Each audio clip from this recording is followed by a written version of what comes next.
fellow Nigerians, as I address you today, I am deeply aware of the struggles many of you face in these challenging times. Our administration knows that many of you struggle with rising costs and the search for meaningful employment. I want to assure you that your voices are heard. As your president, I assure you that we are committed to finding sustainable solutions to alleviate the suffering of our citizens. Once again, I plead for your patience as the reforms we are implementing show positive signs, and we are beginning to see the light at the end of the tunnel. Exactly 64 years ago, our founding fathers chose democracy as a form of government and launched the dream of a great country that will lead the rest of Africa out of poverty, ignorance, and underdevelopment. A beacon of hope for the rest of Africa and the world. Over 6 decades later, we can look back and Nigerians worldwide can see how well we have succeeded in realizing the lofty dream of our founding fathers.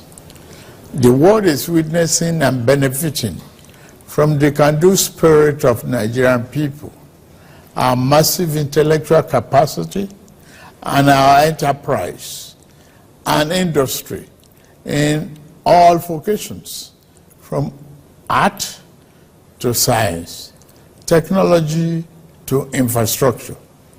The dreams that our founding fathers envisaged are still work in progress. Every day, we put our hands on the plow, determined to do a better job of it. While it is tempting to focus on what has been left undone and where we have stumbled as a nation, we must never lose sight of how far we have come in forging and holding our country together. Since independence, our nation has survived many crises and upheavals that led to the dissolution and disintegration of many other nations worldwide. 6 years after independence, our country descended into a political crisis that led to a bitter and unavoidable civil war. Since returning from the brink of that darkest moment, we have learned to embrace our diversity and manage our differences better as we continue to work towards engendering a more perfect union. Despite the many challenges that buffeted our country, we remain a strong, united, and viable sovereign nation. Dear compatriots, our independence anniversary gave us another chance to reflect on how far we have gone in our journey to nation building and to renew our commitment to building a better nation that will serve present and future generations of Nigerians. While we celebrate the progress we have made as people in the last 64 years, we must also recognize some of our missed opportunities and mistakes of the past if we are to become one of the greatest nations on earth, as God has destined us to be. Our mistake must not be follow into the future. My administration took over leadership of our country 16 months ago at a critical juncture. The economy faced many headwinds, and our physical security highly impaired. We found ourselves at a decent crossroad where we must choose between two paths: reform for progress and prosperity, or carry on the business as usual and collapse. We decided to reform our political economy and defense architecture. On the security front, I am happy to announce to you, my compatriots, that our administration is winning the war on terror and banditry. Our target is to eliminate all threats of Boko Haram, banditry, kidnapping for ransom, and the scourge of all forms of violent extremism. Within 1 year, our government has eliminated many Boko Haram and bandit commanders faster than ever. As of the last count, over 300 Boko Haram and bandit commanders have been eliminated by our gallant troops in the northeast, northwest, and some other part of the country. We have restored peace to hundreds of communities in the north, and thousands of our people have been able to return home. It is an unfinished business, I agree, which our security agencies are committed to ending as quickly as possible. As soon as we can restore peace to many communities in the troubled part of the north, our farmers can return to their farms. We expect to see a leap in food production and a downward spiral in food costs. I promise you, we shall not falter on this. Our government has been responding to the recent natural disasters, particularly the flooding in the part of the country. After Vice President Kashim Shettima visited Maiduguri, I also visited to assure our people that this federal government will always stand with our people in their times of trouble. At the last meeting of the Federal Executive Council, we approved a disaster relief fund to mobilize private and public sector funds to help us respond faster to emergencies. Our government has also ordered integrity tests of our dams in the country to avert future disasters. The economy is undergoing the necessary reforms and retooling to serve us better and more sustainably. If we do not correct the physical misalignment that led to the current economic downturn, our country will face an uncertain future and the peril of unimaginable consequences. Thanks to the reform, our country attracted foreign direct investment worth more than $30 billion in the last year. Fellow compatriots, our administration is committed to free enterprises, free entry, and free exit in investment while maintaining the sanctity and efficacy of our regulatory processes. This principle guides the divestment transaction in our upstream sector, where we are committed to changing the fortune positively. As such, ExxonMobil surplus divestment will receive ministerial approval in a matter of days, having been concluded by the regulator, NUPRC, in line with the Petroleum Industry Act, PIA. This was done in the same manner as other qualified divestment approved in the sector. The move will create vibrancy and increase oil and gas production positively impacting our economy.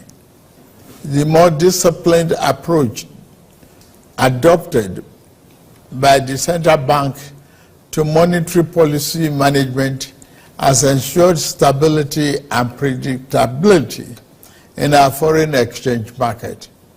We inherited a reserve of over 33 billion 16 months ago.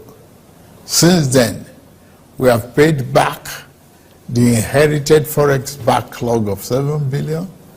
We have cleared the ways and means debt of over 30 trillion naira. We have reduced the debt service ratio from 97% to 68%. Despite all this, we have managed to keep our foreign reserve at 37 billion. We continue to meet all our obligations and pay our bills. We are moving ahead with our fiscal policy reforms. We stimulate our productive capacity and create more jobs and prosperity. The Federal Executive Council approved the Economic Stabilization Bill, which will now be transmitted to the National Assembly. This transformative bill will make our business environment more friendly, stimulate investment, and reduce the tax burden on businesses and workers once they are passed into law. As part of our efforts to re-engineer our political economy, we are resolute in our determination to implement the Supreme Court judgment on the financial autonomy of local governments. The central concern of our people today is the high cost of living, especially food costs. This concern is shared by many around the globe as prices and the cost of living continue to rise worldwide. My fellow Nigerians, please be assured that we are implementing many measures to reduce the cost of living at home. I commend the governors, particularly in Kebbi, Niger, Jigawa, Kwara, Nasarawa, and other Southwest governors that have embraced our agricultural production program. I urge other states to join the federal government in investing in mechanized farming. We are playing our part by supplying fertilizer and making tractors and other farm equipment available.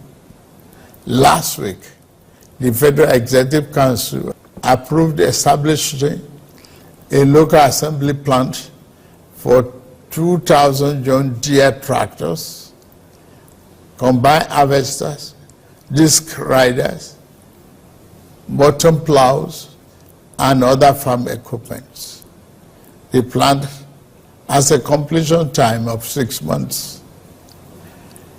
Our energy transition program is on course. We are expanding the adoption of the presidential initiative on compressed natural gas for mass transit with private sector players. The federal government is ready to assist the 36 states and FCT in acquiring CNG buses for cheaper public transportation. Fellow Nigerians, while we are working to stabilize the economy and secure the country, we also seek to foster national unity and build social harmony and cohesion.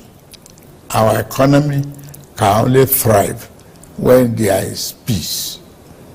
As we work to overcome the challenges of the day, we remain mindful of next generation as we seek to galvanize their creative energy towards a better future. We lead today with the future we wish to bequeath to our children in focus. Recognizing that we cannot design a future that belongs to them without making them its architects. Considering this, I am pleased to announce the gathering of a national youth conference. This conference will be a platform to address the diverse challenges and opportunities confronting our young people, who constitute more than 60% of our population. It will provoke meaningful dialogue and empower our young people to participate actively in nation building by ensuring that their voices are heard in shaping the policies that impact their lives. We are creating a pathway for a brighter tomorrow.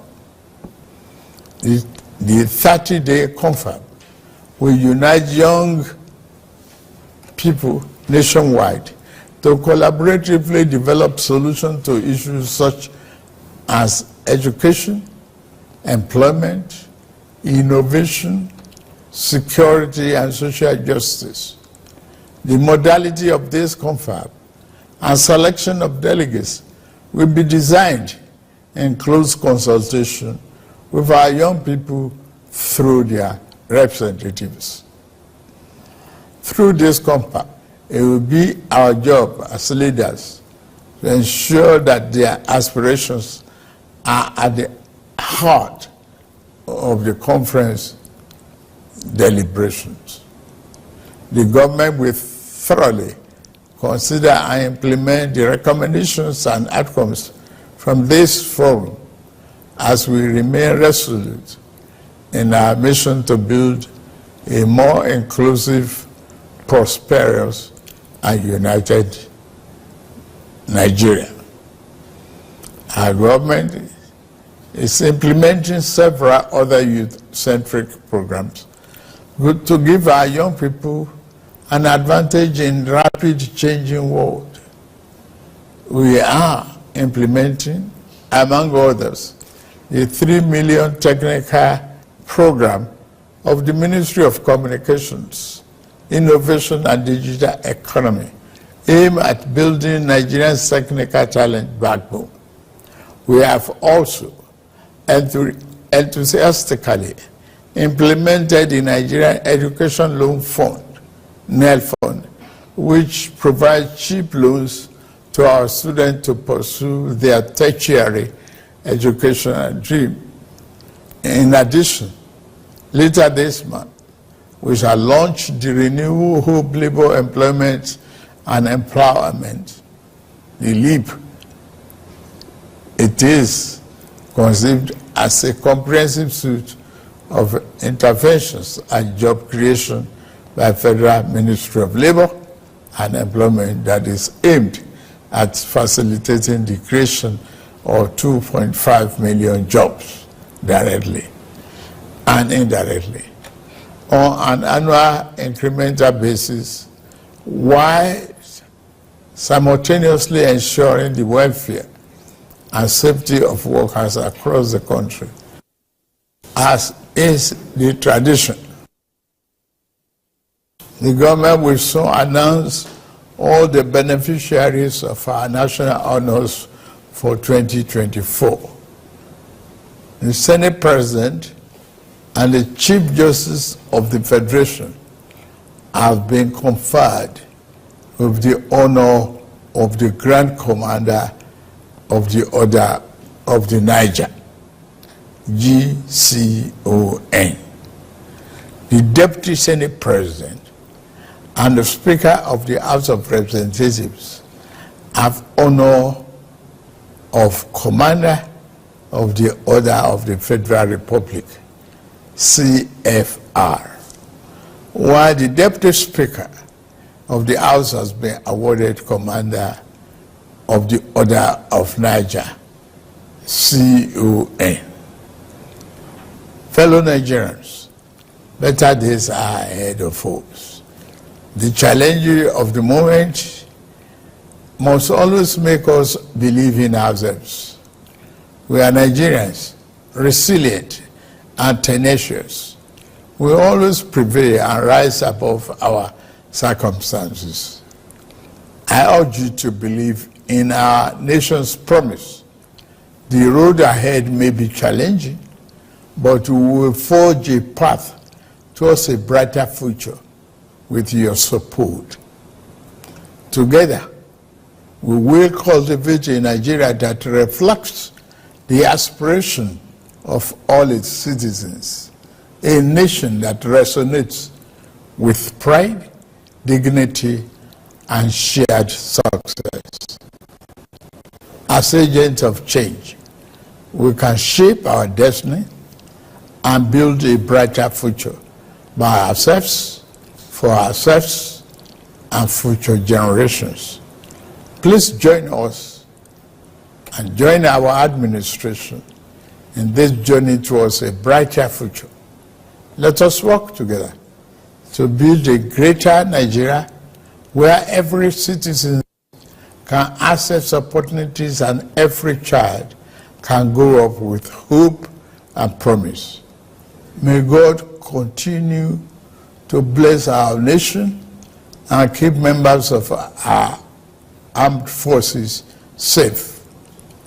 Happy Independence Anniversary, fellow Nigerians.